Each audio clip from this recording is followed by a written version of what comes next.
Just Some Guy says, Phil, do you think any of the big three, I'm assuming when you say the big three, I'm thinking Gibson, Fender, PRS. That's what I think of. Every time I've referred to them as the big three to the PRS people, they're always like, why do you include us in that?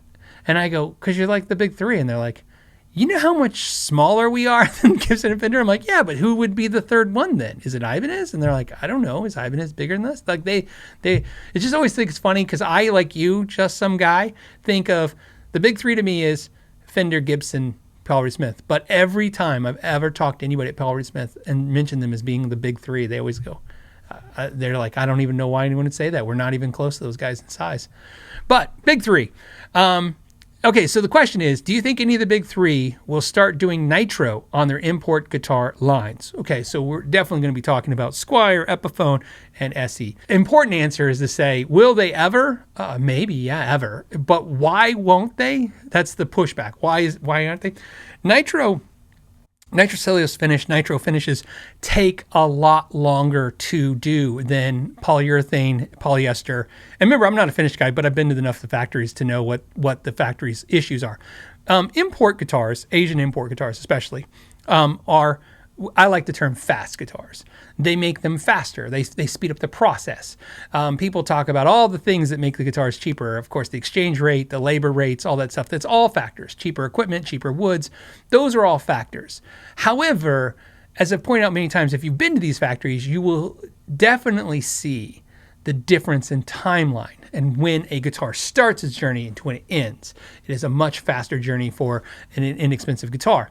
And so that's a big deal. Think about this. Suhr guitars are some of the best playing guitars in the world.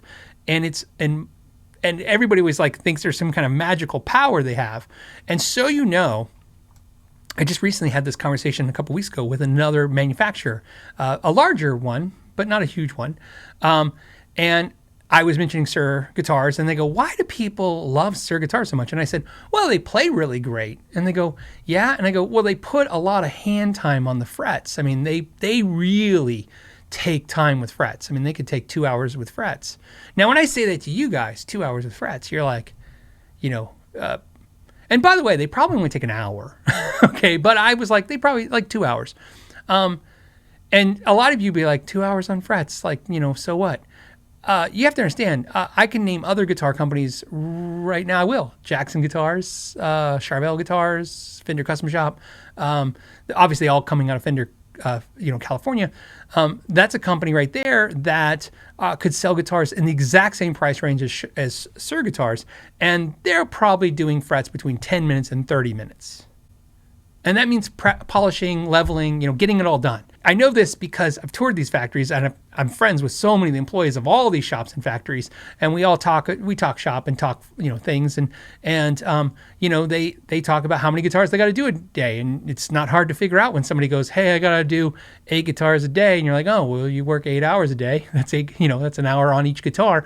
Oh, I got to do 20 guitars a day, and somebody's like, I got to do 16 guitars a day. Somebody's like, I got to do 4.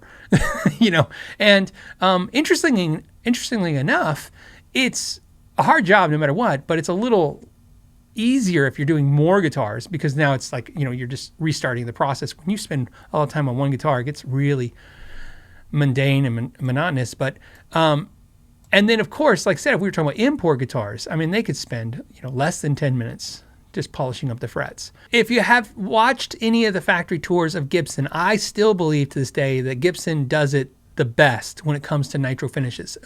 When I say best, I mean efficiency. You see that they hang them and dry them. They go on a conveyor around the ceiling of the factory, which is very impressive.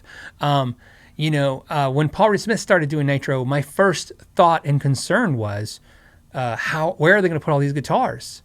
Guitars start choking up. You can't. If you go from shooting a guitar.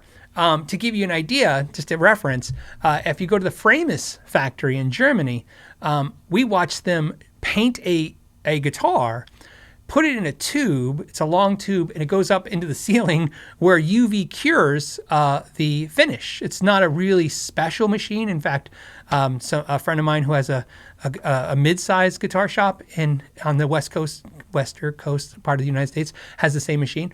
But they can UV cure a guitar in minutes. So they can get a guitar painted, cured, and then start doing some finish sand work on it in a day to 2 days. And if you go to Gibson, I mean, it could take weeks for the Nitro to cure. And it never really cures. Nitro never really fully hardens. So this is why the word fast, which is associated to making guitars in overseas in Asia, and the word nitrocellulose don't like to go together. This is, you're immediately making them more difficult. Now, the next question would be, would they do it in smaller runs and add, up the cost? I think so, because one of the things I think could happen, back up. Do I think Paul Reed Smith, Epiphone, or Squier will ever make higher production guitars than Nitro? Never. I think it will never happen. But will one of those three or all of them eventually make a tier of guitars where they are scaled up in price? So like an SE that's, $15, $18, $2,000, in Nitro. It's not likely to be Paul Reed Smith because of the S2 series. I think that would be a weird overlap, but it's possible. But yeah, do I see them like Epiphone saying, hey, this is a true spec Gibson? Like a true spec Gibson? Like if you called it that? By the way, trademark pending now, Gibson and Epiphone. True spec. That would be an interesting guitar, wouldn't it be? If Squier or Epiphone made a guitar called True Spec, and it was literally like exactly the specifications of a Gibson or a Fender custom shop, because even Fenders aren't Nitro, just the custom shop and the vintage reissue USA ones. Would they do that if they could put a premium on it? Yeah, but it would have to be a premium because of that slowdown. It really slows down the process. The keys to making an effectively good selling inexpensive guitar is to clone an expensive guitar. Right? I've said this before. It always goes from top down. It never goes from down up. In other words, they make expensive guitars that you want, and then they make more affordable, more obtainable guitars down the line that you can eventually get. They never make cheap guitars and then one day just make them expensive. And when I say never, please don't point out the 3 companies who did it once. Like I'm talking about as a rule, as a general rule, that's not how it works. You don't see Gibson custom shops saying, hey, here's a true spec Epiphone Gibson $10,000 Murphy Lab that's exactly spec'd out like our import Epiphone, right? Like it's polyurethane and it's, right? Like that's not what they're going after. And then Steve says, what's best, poly or Nitro? Well, that depends. Everybody has a hard opinion on that. I literally don't care. I used to think I hated Nitro because it got sticky, but I live in a very dry climate, and I've said this before, I have really dry hands. My hands are always really, really dry, and so those finishes don't seem to bother me. If you enjoyed this podcast clip, you can watch the entire episode by clicking the link in the description or streaming it on iTunes, iHeartRadio, and Spotify. You can also join it live every week, Friday at 3 p.m. Pacific Standard Time, and I hope to see you there. Until next time, know your gear.